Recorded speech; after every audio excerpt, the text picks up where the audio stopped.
Assalamualaikum. Kami adalah pelajar ISET UiTM di tahun 3. Kumpulan kami terdiri daripada saya sendiri dan Yang Kunarisma binti Pangeran Haji Kamis, Muhammad Nasrul bin Nawin, Nur Fahiza Faizura binti Rahman. Di sini kami ingin membentangkan tugasan kami yang bertajuk Integriti dalam Organisasi. Untuk kursus Islam dan Manajemen di bawah kod CTU 263 dan pensyarahnya adalah Puan Azia binti Talibin. Pengenalan bagi integriti. Dalam Kamus Dwi Bahasa dan Pustaka 1985, ia membawa maksud kejujuran dan ketulusan, bersifat jati diri dan merangkumi keikhlasan, keterbukaan, ketulusan, amanah dan benar. Nilai-nilai murni yang dipupuk oleh setiap individu untuk menjadi insan yang sempurna. Integriti dalam Islam ditekankan menjadi acuan hidup bermasyarakat dan negara. Objektif integriti adalah untuk menyatu padukan semua pengurusan hal-hal yang berkaitan dengan integriti di bawah sebuah unit yang khusus, bertujuan supaya ianya dilaksanakan dengan lebih fokus dan terancang, supaya elemen penginstitusian, integriti, pencegahan, pematuhan, dan pengesanan salah laku dapat dikuatkuasakan secara efisien dan mencapai keberhasilan yang optimum. Sebagai contoh, penjawat awam adalah golongan yang berisiko tinggi terhadap rasuah, khususnya bagi mereka yang terlibat dalam pelaksanaan keputusan dan perolehan kerajaan. Assalamualaikum dan salam sejahtera. Saya Muhammad Nasrul bin Nawin, nomor ID 2021470344, dan saya akan membentangkan mengenai dalam isu dalam kalangan penjawat awam. Islam menegak umatnya jika melakukan perkara yang tidak sia-sia, tidak memberi manfaat, serta hanya membawa kepada kemusnahan. Pelaksanaan tanggungjawab yang telah diamanahkan dan dapat memastikan agar segala peruntukan yang telah diberikan dapat disalurkan tanpa menghadapi sebarang risiko penyelewengan. Segala nilai-nilai integriti perlulah dihayati dan diamalkan oleh setiap individu. Antara nilai integriti ialah amanah, bertanggung jawab dan berdisiplin. Antara isu dalam kalangan penjawat awam, yang pertama adalah penyalahan gunaan dadah, penyelewengan, salah guna kuasa, salah laku penjawat awam, rasuah, dan pecah amanah.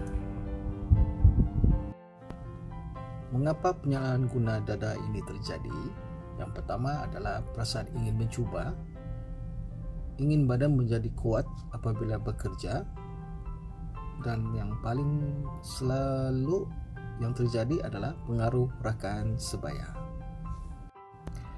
Isu yang terjadi adalah penyelewengan. Apa itu penyelewengan? Mari saya terangkan. Penyelewengan ialah tindakan seseorang atau suatu pihak menyalahgunakan harta orang lain yang telah diamanahkan untuk digunakan demi kepentingan diri sendiri. Sebagai contoh, aktiviti ialah menggelapkan harta atau wang syarikat, memberi harta atau wang syarikat, memberi harta yang bukan hak miliknya kepada orang lain, dan melakukan penipuan yang boleh mendatangkan kerugian kepada pihak yang bertanggung jawab. Penyelewengan ini disebabkan oleh yang pertama adalah ketamakan harta, kengkangan keuangan, mempunyai peluang dan ruang, prosedur kerja yang tidak jelas, dan pengaruh keluarga. Isu seterusnya adalah pecah amanah. Apa itu pecah amanah? Saya akan bahaskan dan saya akan terangkan maksud pecah amanah. Pecah amanah ialah tanggung jawab yang diberi kepada seseorang yang mempunyai kuasa dan hak untuk mengelak daripada melakukan perbuatan yang tidak baik demi kepentingan diri sendiri. Pecah amanah disebabkan oleh terpaksa atau terdesak, pendapatan sedia ada tidak mencukupi, atau berkhidmat dalam jabatan yang sama dalam tempoh yang lama. Ini juga menjadi salah satu yang boleh menyebabkan risiko tinggi lah kepada pecah amanah ini. Isu seterusnya ialah salah guna kuasa. Salah guna kuasa juga adalah salah satu punca yang menyebabkan seseorang itu bekerja dengan tidak mempunyai integriti. Yang pertama ialah menggunakan kedudukan atau jawatan, mempunyai kepentingan diri, membuat keputusan sendiri, dan mempunyai sekutu dengan orang lain. Yang sering kita dengar di dalam pejabat awam selalunya salah laku pejabat awam. Yang pertama yang sering kita dengar adalah kecabulan. Yang kedua, ketindasan orang bawahan. Yang ketiga, peniruan hasil kerja. Keempat, menggunakan kedudukan untuk kepentingan diri sendiri. Ini yang kita dengar daripada media-media sosial, di YouTube, Facebook, di dalam media sosial yang lain lah. Isu yang terakhir adalah saya akan menerangkan mengenai dengan rasuah. Rasuah merupakan penerimaan atau pemberian sesuatu berharga sebagai upah atau dorongan untuk seseorang kerana melakukan atau tidak melakukan sesuatu perbuatan. Dengan kata lain, rasuah yaitu sogokan. Bentuk-bentuk yang berlaku sering menjadi rasuah adalah mempunyai kuasa atau jawatan yang lebih tinggi, proses yang perlahan ingin dipercepatkan seperti lesen dan tender. Yang ketiga, sistem penguatkuasaan yang sangat lemah, kewujuban sistem birokrasi, dan yang terakhir adalah kurangnya pemahaman dari segi agama dan sivik. Ini yang selalu terjadi di kalangan pejabat awam yang sekarang. Jom kita tonton video mengenai integriti di dalam organisasi ini.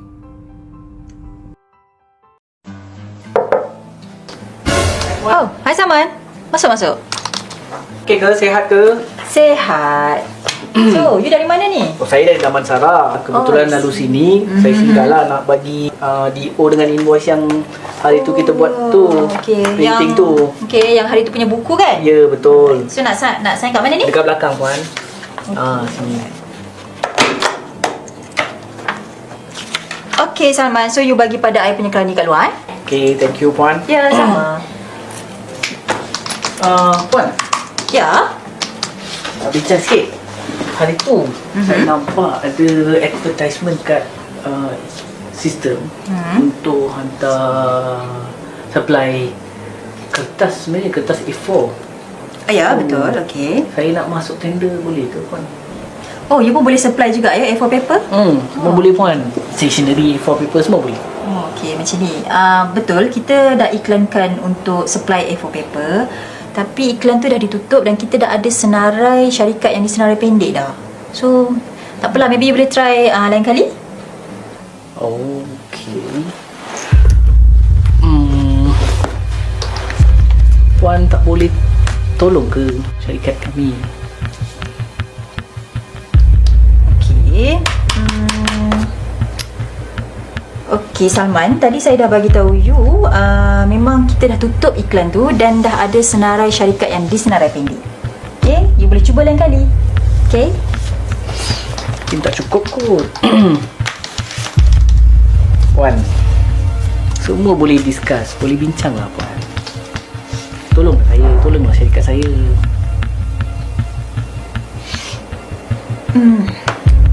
Okey Salman, tadi saya dah bagi tahu you, saya dah bagi tahu syarikat dah disenarai pendek dan saya adalah pegawai yang berpendirian. Okey, saya harap you faham dan you boleh simpan balik. Okey? So ada apa-apa lagi? Puan, you tolong saya, I tolong you. Kita sama-sama happy puan. Ambil lah. Macam-macam boleh buat dengan tu. Macam tu lah puan. Handphone puan pun saya tengok dah lama. Boleh beli yang baru dengan tu. sana. Okey. Okey. Okey, Encik Salman. Saya dah bagi tahu Encik Salman, saya adalah pegawai yang berintegriti dan Encik Salman boleh ambil balik sampul Encik Salman ni. Encik Salman mungkin boleh cuba pada pegawai lain tapi bukan pada saya. Dan Encik Salman nampak pintu bilik saya, Encik Salman boleh keluar sekarang.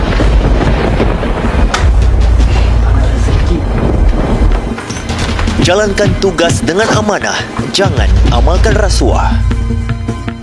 Assalamualaikum dan salam sejahtera. Nama saya adalah Nur Fahiza Faizura binti Rahman. Nombor menetik adalah 2021633992. Hari ini saya akan membentangkannya tentang langkah-langkah pencegahan isu dalam kalangan penjawat awam. Langkah yang pertama adalah rasuah.